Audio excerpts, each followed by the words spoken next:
안녕하세요. 30대 후반 평범한 여자입니다. 퇴근하고 줄곧 사연을 자주 들었는데 듣다 보니 저도 이런 쪽으로는 크게 한번 데인 적이 있어서 사연을 쓰게 됐어요. 항상 사연 들을 때마다 느끼지만 결혼이라는 게 정말 쉬운 일이 아닌 것 같아요. 하긴 생각해보면 30년 넘게 따로 살던 두 남자 여자가 잘 맞춰 산다는 게 쉬운 일은 아니겠죠. 그래서 서로 사랑하고 위해주는 마음이 있어야 결혼까지 이어지는 것 같다고 생각해요. 그렇다고 사랑만 있다고 모든 걸 다 뛰어넘을 순 없더군요. 요즘 결혼 정년기에 있는 사람들 서로 엄청 재고 따진다고 하잖아요. 그런데 재고 따지는 건 결혼 당사자들만 따지는 것도 아니에요. 집안끼리 만나는 일인 만큼 뛰어넘을 산이 한두 개가 아닙니다. 저는 결혼해서 그저 행복하게 살고 있다는 꿈밖에 없었어요. 결혼한다고 다 행복해지는 건 아니겠지만 그래도 인생의 동반자가 있다는 일은 세상에 든든한 내 편 하나 만드는 일이라고 생각했거든요. 제가 보고 자란 부모님의 모습이 딱 그랬습니다. 비가 와도 눈이 와도 서로의 곁을 지켜주면서 지지해주는 관계요. 살면서 어떻게 좋은 일만 있겠어요? 좋은 일도 슬픈 일도 같이 나누면서 지내다 보니까 한평생 살게 된 건 아닐까요? 그래서 저는 늘 엄마를 보면서 꼭 결혼하면 엄마 아빠처럼 단란하게 살고 싶다는 말을 했어요. 아빠처럼 책임감 있고 근면 성실한 남자를 만나는 것도 제 바람 중 하나였습니다. 딸들은 성장하면서 두 부류로 나뉜다고 하죠. 아빠 같은 남자를 만나고 싶어 하는 딸과 아빠와 정반대인 사람을 만나겠다는 딸, 이렇게 나뉜다고들 하는데 제가 보고 자란 아빠는 늘 든든한 가장이었습니다. 중견기업을 오래 다니시다 정년 퇴직하시고 지금은 아파트 경비원으로 일하고 계세요. 얼마나 성실하시던지 아빠는 한 회사를 그렇게 오래 다니시고도 끝까지 일을 찾아다니셨어요. 엄마는 시장에서 생선 파는 일을 하시는데 두 분은 아직도 깨가 쏟아지네요. 아무래도 엄마 가게가 늦게 문을 닫다 보니까 아빠가 종종 엄마 가게로 가곤 했어요. 저도 한번 회사가 일찍 끝나서 엄마를 마중 나갔는데 거기서 아빠 엄마를 마주쳤던 적이 있습니다. 아빠는 하루 종일 경비일로 지쳤을 텐데 엄마 가게 뒷정리를 돕고 있었어요. 아빠는 엄마를 보면서 호탕하게 웃으며 말했습니다. 생선 너무 많이 파는 거 아니야? 우리 마누라 어깨 빠지겠네. 내 어깨 빠지면 당신이 대신 생선 팔아야지 뭐. 사장님이 불러만 주면 제가 최선을 다해 팔아볼게요. 이 사람이 이제 능구렁이 담 타듯이 말한다니까. 얼른 정리하고 막걸리나 한잔하고 들어갑시다. 좋지. 오랜만에 우리 와이프랑 오붓하게 한잔 해야겠다. 저는 두 분이 오순도순 이야기하는 걸 보고 몰래 보다가 혼자 집으로 갔어요. 그때 저희 부모님을 보면서 결혼이 하고 싶다는 생각이 들었습니다. 그때 저는 만나던 남자친구가 있었어요. 세무사였던 남자친구는 어디 내놔도 빠지지 않는 1등 신랑감이었죠. 그래서 저희 부모님은 사진만 보고도 최고라면서 빨리 보자고 이야기를 했어요. 남자친구는 직업도 좋았지만 집안도 꽤 넉넉한 편이었고 그야말로 잘 사는 집 아들이었어요. 예비 시부가 병원장이라 집안의 명예도 재산도 다 갖춘 집안이었죠. 조건이 이렇게 좋은 남자를 저는 우연히 직장의 모임에 갔다가 만나게 됐어요. 퇴근하고 모임으로 자주 만나다 보니까 자연스럽게 가까워지게 됐고요. 가깝게 지내면서 대화하다 보니까 서로 잘 맞는 부분이 많았어요. 그러다가 남자친구가 먼저 고백을 해서 연애를 하게 됐습니다. 저를 정말 좋아해 준 사람이었어요. 제가 했던 연애 중에 가장 즐겁고 행복한 기억이 많았던 연애였답니다. 항상 감정적으로 지치는 연애만 하다가 자상한 남자친구를 만나 연애하니까 결혼 생각이 절로 났어요. 남자친구도 연애 1년 차쯤 됐을 때 결혼 얘기를 꺼내기 시작했습니다. 서로 나이도 있으니 결혼 이야기가 자연스러웠어요. 남자친구는 진지한 목소리로 결혼 이야기를 꺼내더군요. 빨리 결혼해서 같이 살고 싶다. 결혼하면 우리 지금처럼 잘 살 수 있겠지? 지금처럼 서로 대화도 많이 하고 서로 숨김없이 거짓 없이 지내면 잘 살 수 있을 거야. 근데 내가 아무리 잘해도 우리 부모님 너한테는 좀 힘들 수 있어. 왜? 어느 정도시길래? 매번 부모님 얘기할 때 보면 늘 걱정이 많아 보여. 어떤 분들이신데? 그냥 좀 유난이고 극성이라고 할까? 나 사실 파혼도 한번 했던 적 있어. 상견례까지 하고 파혼했으니까 좀 걱정이 되네. 저는 남자친구가 파혼했었다는 말에 조금 놀랐습니다. 세상에 이혼보다는 파혼이 낫다고 하는데 아무래도 파혼 경험이 있다는 것도 놀라운데 원인이 남자친구 부모님 때문이라는 말이 더 놀라웠어요.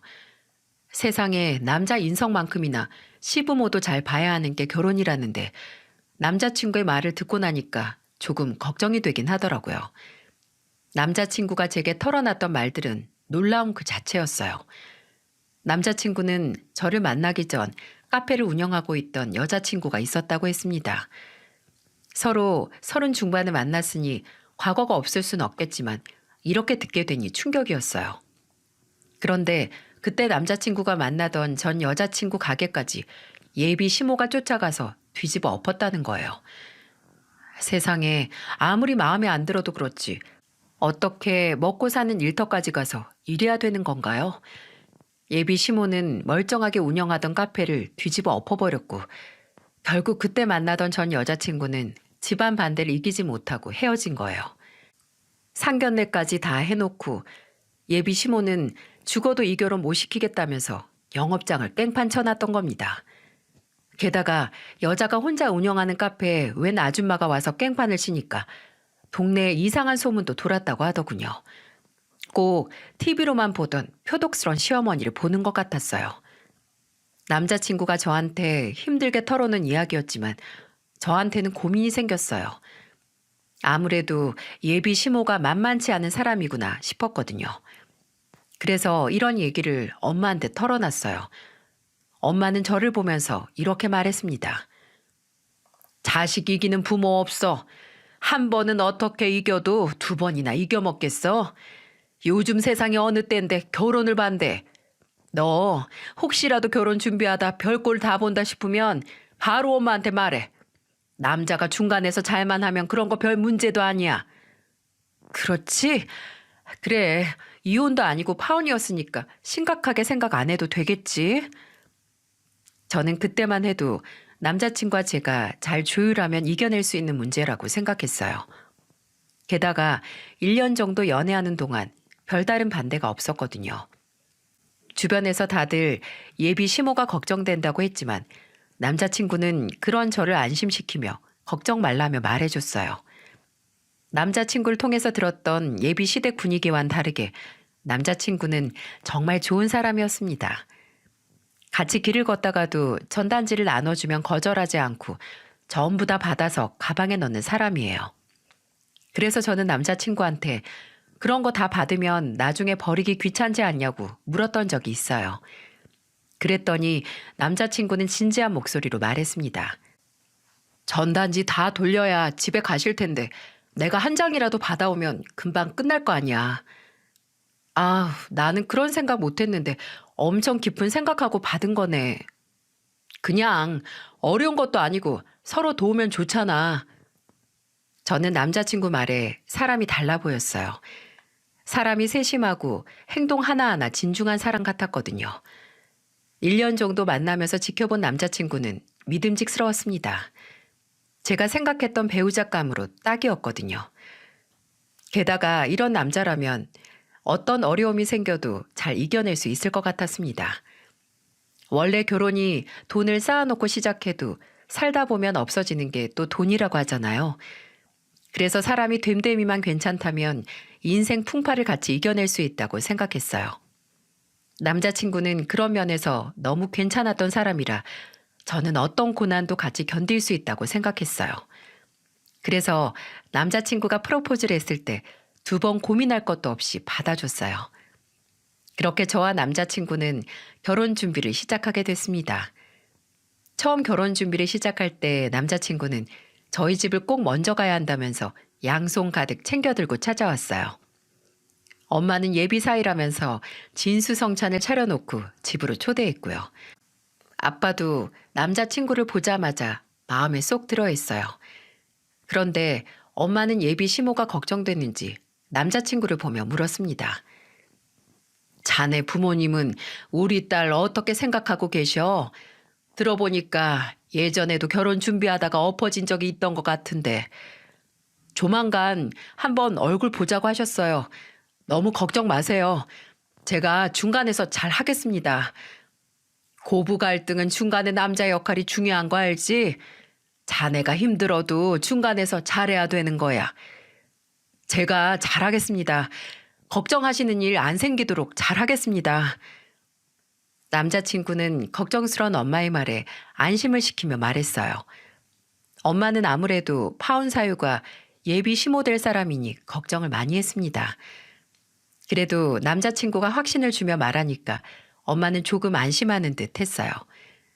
그리고 그날 저도 남자친구의 말에 안심을 하고 예비 시댁에 갈 용기를 낼 수 있었습니다.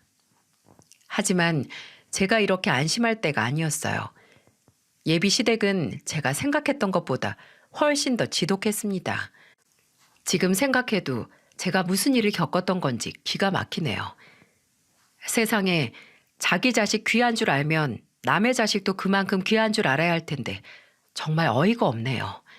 저희 집에 남자친구가 인사를 다녀가고 얼마 뒤 저는 드디어 예비 시댁에 인사를 갔어요. 너무 떨렸지만 남자친구가 계속 괜찮을 거라면서 다독여줬습니다. 저는 긴장한 채로 예비 시댁의 남자친구가 들어서자 예비 시모는 저를 흘겨보며 대충 인사를 했어요. 딱 봐도 지금 나를 별로 마음에 안 들어 한다는 느낌이 바로 왔습니다. 그래도 대화를 해보면 조금 달라질 줄 알았어요. 하지만 예비 시모는 찬물 하나 덩그러니 올려져 있는 거실 탁자 앞에 앉으라며 저를 불렀습니다. 남자친구는 당황한 기색을 하고 이따가 외식하러 나가자면서 분위기를 바꾸려고 했었어요. 저도 좀 당황하긴 했지만 뭐 밥 먹으러 온 것도 아니고 인사하러 온 자리인 만큼 신경 쓰지 않으려고 애썼습니다. 저는 애써 웃으면서 예비 시모 앞에 앉았어요. 남자친구는 제 옆에 앉으며 예비 시모를 보며 물었어요. 근데 아빠는 어디 나가셨어요? 오늘 아빠까지 와야 될 자리야? 뭐 대단한 애 온다고 바쁜 네 아빠까지 잡아도. 엄마, 왜 그러세요? 잘 인사하기로 했잖아요. 알겠어. 누가 보면 애 잡아먹는 줄 알겠네. 예비 시모는 남자친구 말에도 비아냥거리며 말했어요. 그냥 듣기만 해도 예비 시모는 날이 잔뜩 선 목소리로 말했습니다. 그때 직감했어요. 내가 지금 예비 시댁에 온 게 아니라 호랑이 굴에 제 발로 걸어 들어왔구나 하는 느낌이 드는 거예요. 당황하긴 했지만 호랑이 굴에 잡혀가도 정신만 차리면 살아나간다는 말처럼 정신 바짝 차리고 있었습니다. 곧이어 예비 시모는 저를 위아래로 훑어보며 말했어요. 광고회사 직원? 들어보니까 회사 이름도 처음 듣고 개나 소나 마음만 먹으면 들어가는 회사 같던데. 멀쩡한 사람들이 다니는 회사예요. 작아도 할 일은 다 하고 있고요. 내가 오늘 왜 굳이 널 우리 집으로 불렀는 줄 알아? 난 우리 집에 배달원이 오는 것도 싫어서 배달 음식도 안 먹는 사람이야. 그만큼 낯선 사람이 오는 걸 극도로 싫어한다고. 근데 내가 널 여기 부른 이유는 하나야. 너희 집이랑 우리 집 급 차이를 보라고. 예비 시모는 작정이라도 한 듯 저를 몰아세웠습니다. 그러면서 거실에 있는 소파, 탁자에 하다못해 작은 쿠션까지 얼마나 비싼 건 줄 아냐면서 말하기 시작했어요. 남자친구는 예비 시모를 말렸지만 예비 시모는 쉬지 않고 떠들었습니다. 너무 많이 들어서 대체 뭐가 좋은 건지 알 수가 없을 지경이었죠. 남자친구는 기가 막힌 표정을 짓고 있었고 예비 시모는 저를 보면서 다시 한번 단호하게 말했어요. 봤지? 우리 집이 얼마나 잘 사는지 직접 보니까 느껴질 텐데 냉수 먹고 정신 차리라고 물 떠났잖아. 팔자 고쳐볼 생각 말고 정신 차려. 오늘 처음 뵙고 인사드렸는데 결혼은 시기상조 같아요. 양가 어른 정식으로 뵙고 결정할 문제 같네요. 뭐? 아니, 네가 뭔데 어른들을 전부 뵙고 결정하겠대? 이 결혼에 네 결정이 무슨 힘이 있을 것 같아? 결혼이 소꿉놀이도 아니고 저도 신중하게 생각해야죠. 제 인생인데 남의 결정에 따라서 휘둘릴 이유가 없다고 생각해요. 저는 예비 시모를 보며 제 생각을 정확히 말했습니다. 그러자 시모는 기가 막히다면서 뭐 이런 게 다 있냐는 듯 말하더군요. 남자친구는 그런 저를 보면서 웃어 보였어요. 잔뜩 걱정하고 예비 시댁에 왔지만 생각보다 제 할 말도 전부 하게 되고 그리 나쁘지만은 않았습니다. 그런데 예비 시모는 그런 제 모습에 기가 막혀 있어요. 그리고는 갑자기 저를 보며 호통을 치며 말했죠. 너희 부모님 노후 준비는 되어 있는 거야? 괜히 사위 덕보려고 기다리고 있는 거 아니지? 부모님 두 분 다 경제활동 하고 계셔서 문제 없으세요. 그리고 그런 식으로 부모님 모함하는 건 좀 너무하신 것 같네요. 이런 걸 합리적 의심이라고 하는 거야. 누가 봐도 없는 집인데 당연히 사위 하나 잘 들어오면 뜯어먹으려고 하지 않겠어? 저 결혼하면 어머님은 절 뜯어먹으실 거예요? 얘 좀 봐. 내가 널 왜 뜯어먹어? 꼭 저 어떻게 하실 것처럼 뜯어보시길래요. 저희 부모님 성실하게 사는 분들이시고요. 어머님 생각처럼 비겁한 생각 안 하시는 분들이에요. 내 생각이 비겁하다는 거야 지금? 너 웃긴다. 네 친오빠 결혼할 때 부모가 뭐 해준 건 있니? 그게 너희 집이랑 우리 집 수준 차이라는 거야. 나는 내 자식들 위해서라면 다 해줄 수 있으니까. 다 해주실 수 있으면 그냥 어머님 아들 선택에 따라서 잘 살 수 있게 응원해주면 되잖아요. 이런 건 못 해주시나 봐요? 뭐야? 내가 돈으로 내 아들 인생 지키겠다는데 네가 뭔데 참견이야? 제 말에 예비 시모는 기가 차다는 듯 소리를 질렀습니다. 남자친구는 황급히 앞에 있던 물컵을 치웠어요. 조금만 늦었어도 드라마 속 여자처럼 물벼락 맞을 뻔했다니까요. 남자친구는 예비 시모를 보면서 이런 식이면 앞으로는 안 볼 거라면서 화를 냈습니다. 그렇게 좋은 마음으로 갔던 예비 시댁 방문은 고성이 오가는 채로 끝났어요. 남자친구는 저한테 사과를 했고 저는 괜찮다면서 안심시켰습니다. 처음 겪는 상황에 당황스럽긴 했지만 나름대로 할 말은 전부 하고 나왔으니까 괜찮았어요. 그런데 문제는 이게 끝이 아니었다는 겁니다.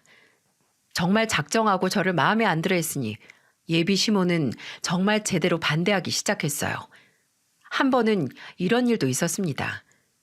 남자친구와 데이트를 하는 도중에 남자친구의 휴대폰으로 예전에 찍어둔 사진을 하나 찾고 있었어요. 그래서 둘이 남자친구 휴대폰 화면을 같이 보고 있었는데 마침 예비 시모한테 문자가 온 거예요. 문자 내용 중 일부가 미리 보였는데 저는 참 기가 막힌 내용이었습니다. 남자친구도 당황할 만한 내용이었는데 예비 시모의 문자는 이런 내용이었죠. 내일 퇴근하고 선보러 가. 유명한 변호사 집 딸인데 나이도 너보다 2살 어려. 괜히 시간 낭비하지 말고 좋은 자리 있을 때 만나봐. 집안 딸리는 여자랑 엮이면 너만 평생 고생해. 엄마가 좋은 말로 할 때 말 들어.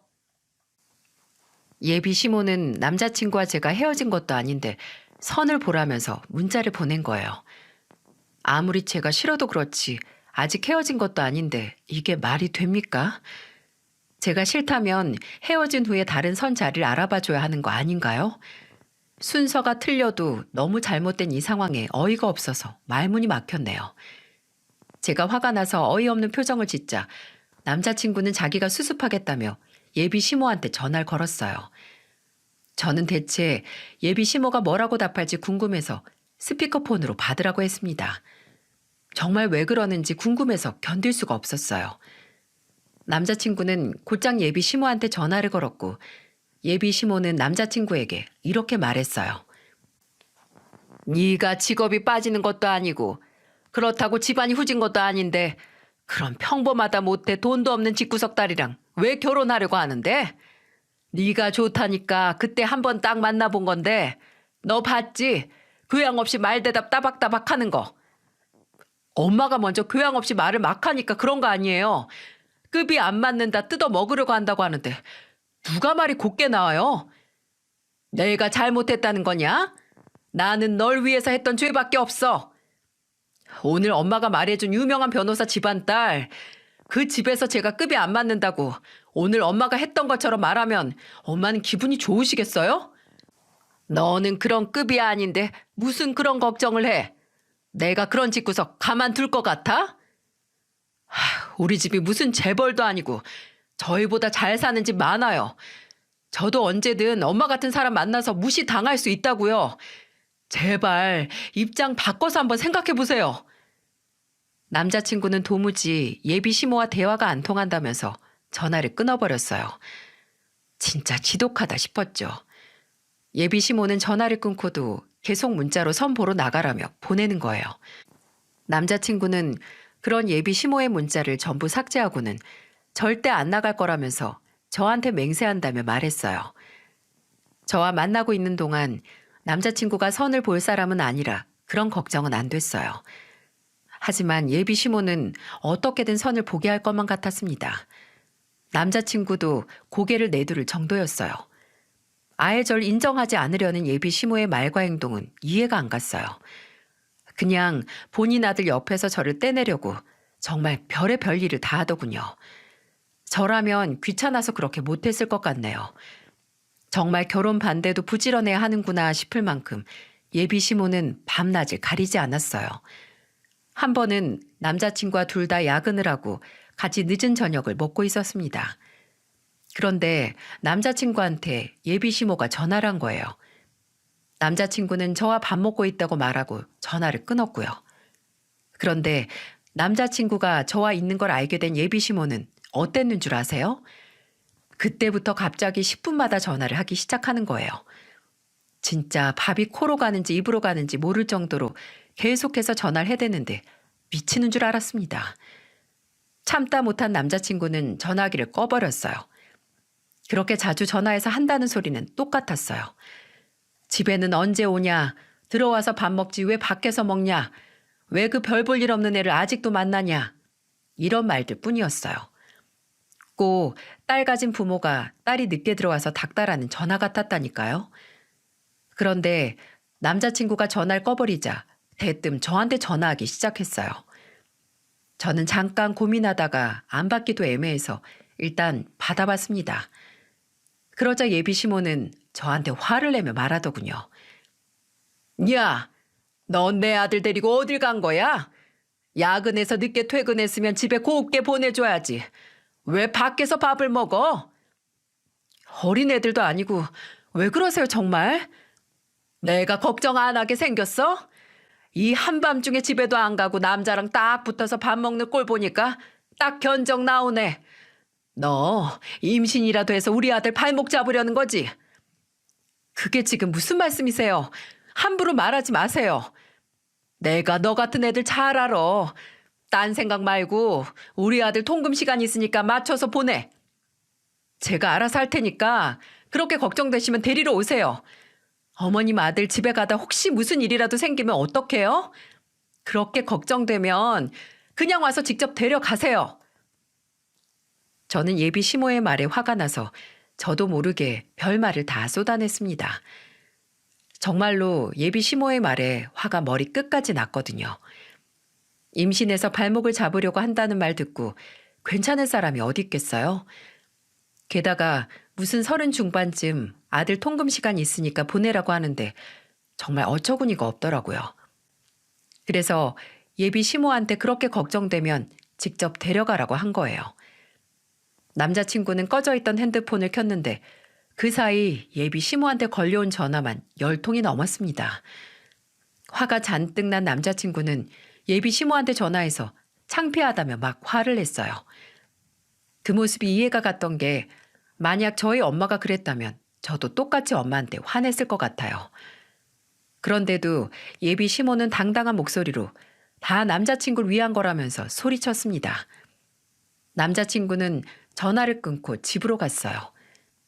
힘없이 축 늘어진 남자친구 뒷모습이 안타까웠어요. 그래도 남자친구는 저와 절대 안 헤어질 거라면서 저보고 걱정 말라고 하더군요. 그날도 집에 가면 예비 시모와 단판을 짓겠다면서 호언장담을 하고 갔어요. 하지만 그게 쉬운 일은 아니었습니다. 예비 시모는 자기 아들을 위해서 반대하는 거라고 했지만 예비 시모의 반대는 오로지 본인을 위한 거였어요. 남자친구가 그때 예비 시모 등살에 하도 당해서 스트레스를 많이 받아 살이 쭉쭉 빠지기까지 했습니다. 이게 정말 아들을 위한 반대인지 점점 이해가 안 갔어요. 그러다가 예비 시모는 남자친구와 말이 안 통했는지 이젠 저한테 막 전화를 하기 시작하는 거예요. 처음 시댁에 인사 갔을 때 예비 시모가 명함을 달라고 해서 의심 없이 줬던 게 화근이었네요. 예비 시모는 며칠 후 다짜고짜 저한테 전화해서 이런 말을 했습니다. 너 우리 아들을 어떻게 구워 삶았길래 너 아니면 안 된다고 난리야? 내가 그런다고 이 결혼 가만히 손 놓고 보기만 할 것 같아? 너 같은 거 떨어뜨리는 건 일도 아니야. 저도 어머님이 계속해서 막말하면 듣고만 있진 않을 거예요. 그래, 너 본성 나올 줄 알았어. 솔직히 까놓고 너 예단은 얼마나 해올 건데? 어? 구색 맞춰서 올 능력은 되는 거냐? 아직 상견례도 안 했는데 무슨 그런 얘기를 먼저 하세요. 순서가 틀렸잖아요. 언감생심도 유분수지. 상견례는 무슨. 우리 집안이 왜 생선가게 집구석이랑 겸상을 해? 들어보니까 네 아버지는 경비원이라며? 없다. 이렇게 없는 집구석은 처음 본다. 전 태어나서 어머님처럼 몰상식하게 말하는 사람 처음 봐요. 제발 저한테 이러지 마시고 정말 아들 생각하시면 아들이랑 상의하세요. 내 아들 돈으로 호의호식 누릴 생각이면 접어. 다른 집 며느리는 공무원 며느리들도 예단 바리바리 싸우는데 너는 빈손으로 올 거 아니지? 안 될 것 같으면 지금 때려쳐. 어머님 아들한테 물어보세요. 저를 너무 의심하니까 정말 어머님 아들 돈 좀 쓰고 싶어지네요. 쓰고 욕먹으면 억울하지라도 않지. 지금 너무 억울해서 남자친구 돈으로 가방이라도 하나 사달라고 해볼게요. 저는 예비 시모 전화에 억울해서 남자친구 돈 좀 쓰고 오겠다고 했어요.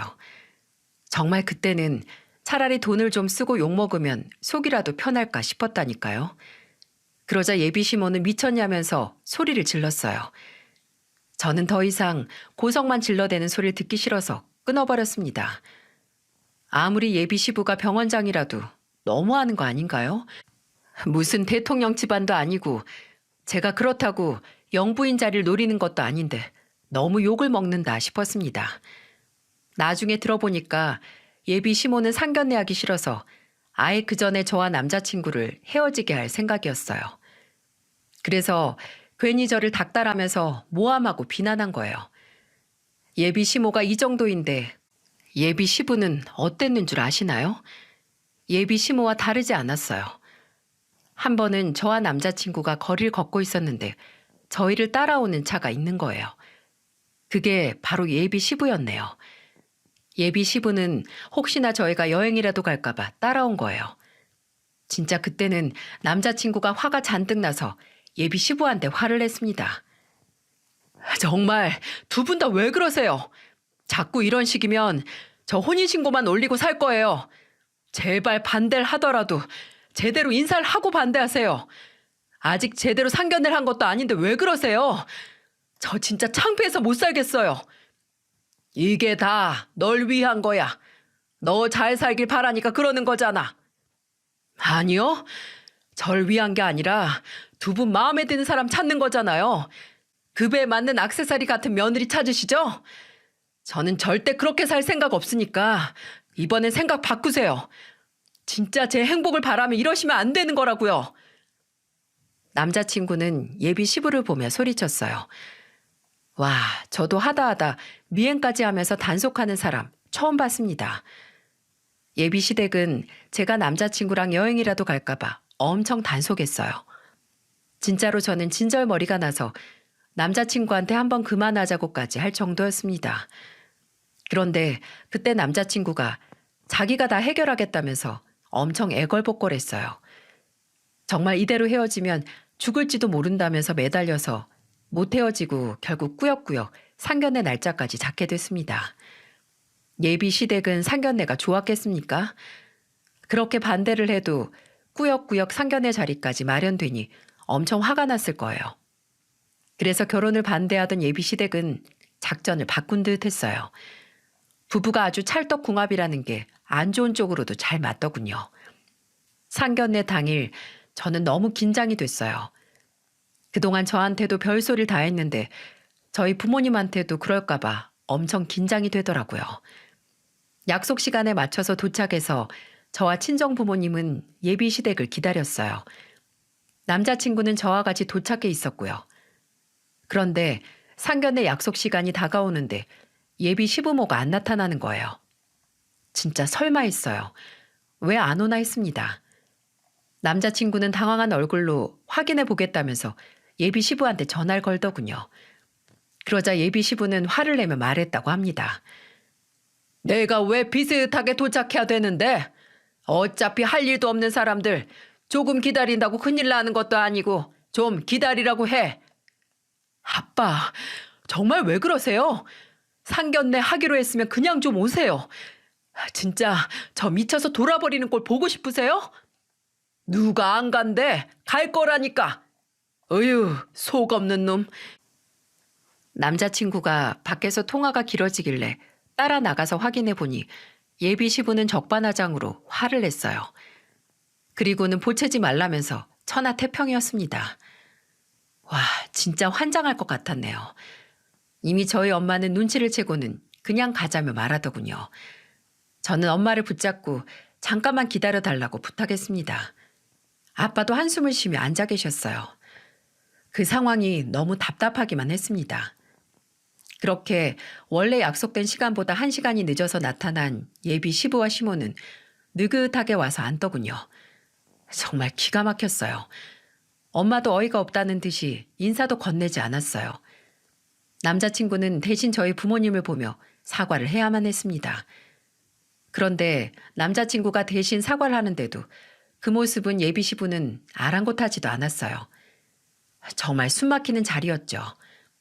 진짜 한마디도 안 하고 있다가 먼저 침묵을 깬 건 예비 시부였어요. 그런데 예비 시부는 충격적인 말을 하기 시작했습니다. 저 같으면 민망해서 하지도 못했을 소리를 너무 아무렇지 않게 했어요. 예비 시부는 저희 아빠를 보면서 이런 말을 했습니다. 제가 병원장으로 있어서 노파심에 묻는 말이니까 기분 나빠하지 말고 들어주세요. 우리가 의사 집안이라고 해서 특혜 같은 거 줄 생각 없어요. 애초에 급도 안 맞는데 서로 덕 볼 생각 말자고요. 무슨 덕을 본다는 말인가요? 말이 좀 이상한데요.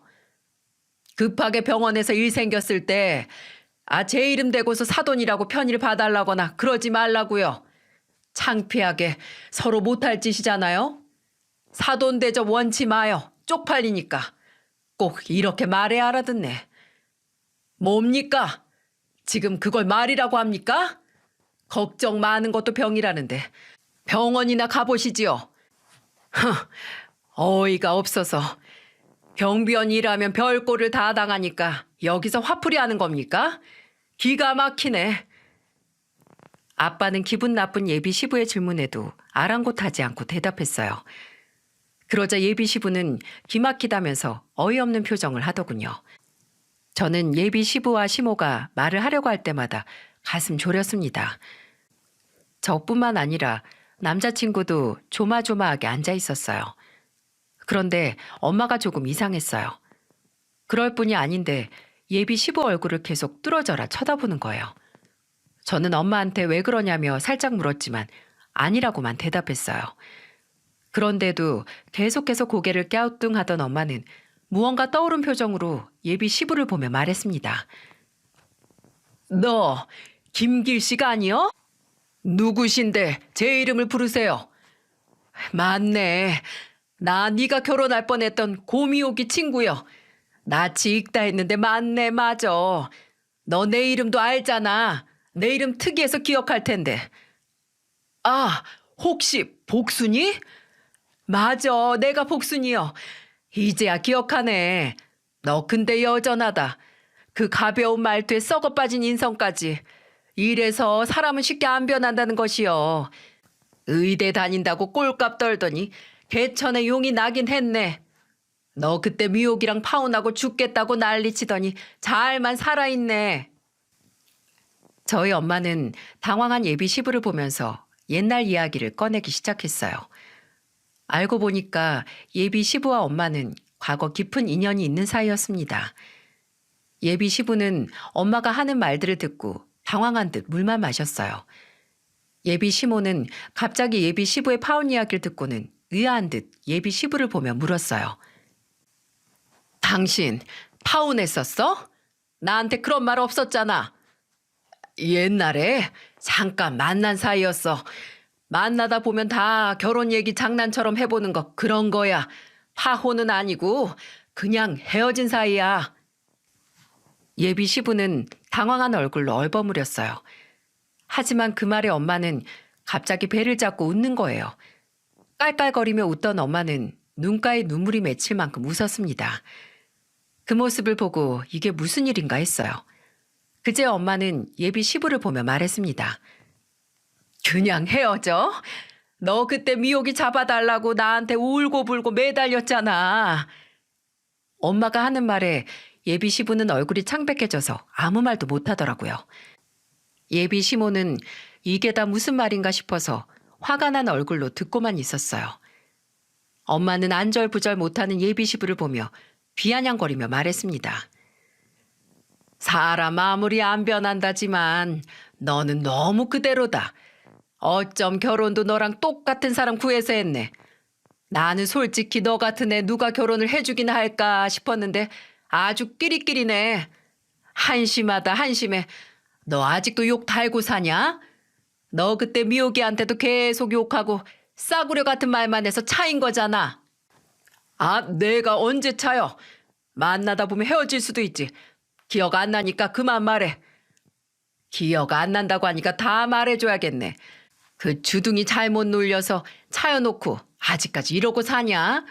미옥이가 알면 기겁을 하겠다. 그때 너 나한테 찾아와서 눈물 콧물 범벅이 돼가지고는 복순아 복순아 나 좀 살려줘. 나 미옥이 없으면 죽어. 미옥이 없으면 못 살아. 나 정말 죽을지도 몰라. 아이고 아주 콧물 찔찔 흘리면서 매달리면서 징징거리는데 지금 생각해도 난 웃겨 죽겠다. 나는 그때만 생각하면 웃겨 죽겠어. 이런 자리에서 옛날 얘기 좀 그만해.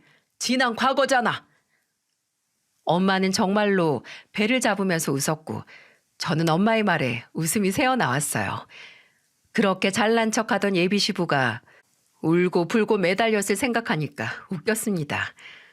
그렇게 한참을 옛날 이야기를 하면서 웃던 엄마를 보면서 예비 시부는 헛기침을 하며 그만하라고 말렸어요. 그러자 엄마는 기가 막히다는 듯이 말했습니다.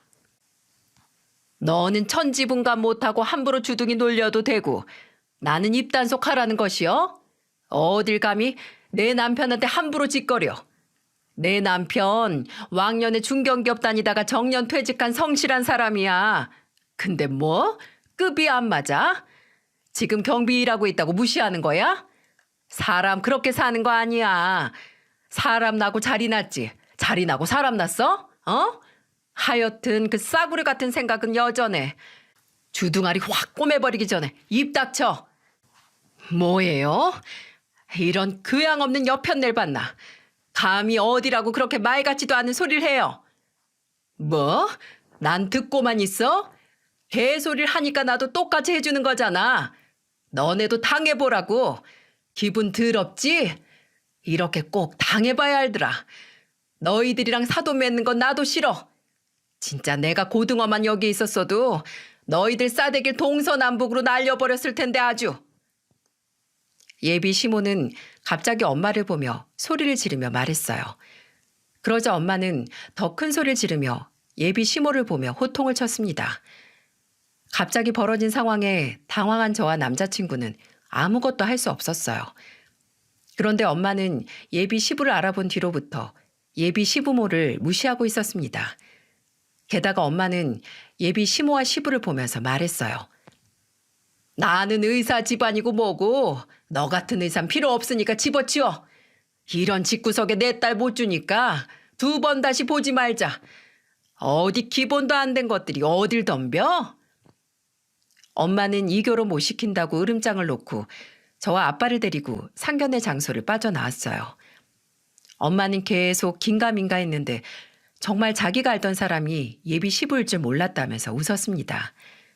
그리고는 저런 집구석이랑 엮이면 평생 고생이라고 차라리 잘 됐다고 말했어요.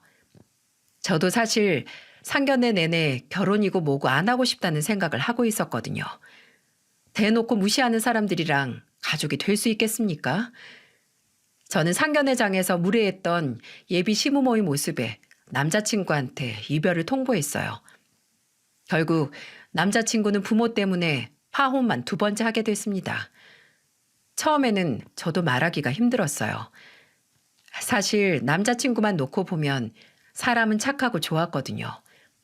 그래서 엄마는 저를 보면서 걱정스러웠는지 이런 말을 하더군요. 딸, 우린 신경 쓰지 말고 네가 좋으면 결혼해도 괜찮어. 네 남자친구는 사람이 됨됨이도 착하고 애는 괜찮았잖아. 너만 잘 살면 나는 정말 괜찮어. 아니야. 그래도 나는 시부모 될 사람들 실체를 다 봤는데 어떻게 결혼을 할 수 있겠어? 난 절대 못 살아. 나는 우리 딸이 뭘 선택해도 다 맞다고 생각해. 똑똑하다 내 딸. 엄마는 제 선택을 응원한다면서 저를 위로했습니다.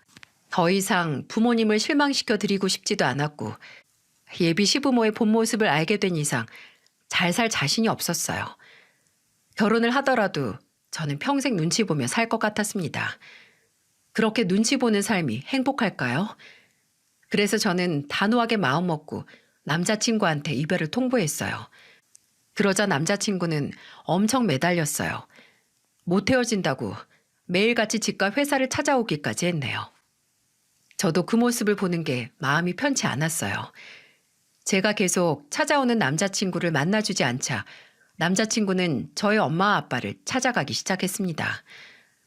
엄마가 일하는 생선가게에 가서 가게 문 닫는 시간까지 옆에 있었다는 거예요.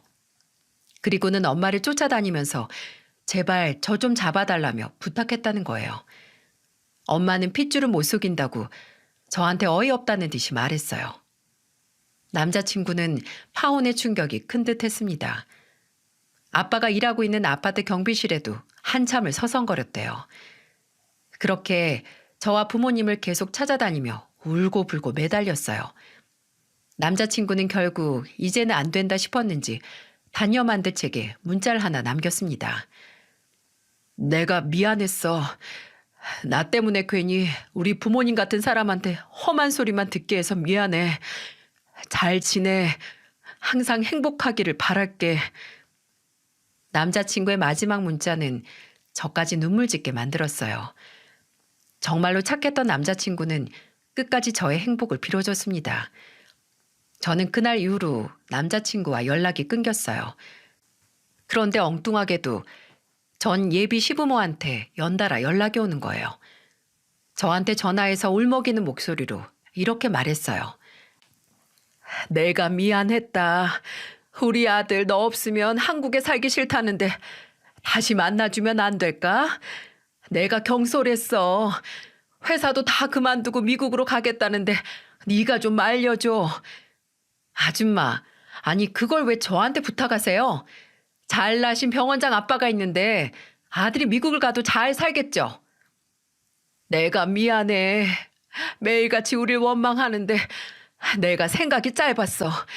아유, 너한테 그러는 게 아니었는데. 아줌마 아저씨 때문에 파혼한 거 맞아요. 아들 인생 아줌마 때문에 2번이나 파혼하니까 좋으세요? 사람이 인성이 먼저지. 그러고도 자식 위하는 부모라고 할 수 있어요? 다신 연락하지 마세요. 이제는 진짜 더는 말도 섞기 싫으니까.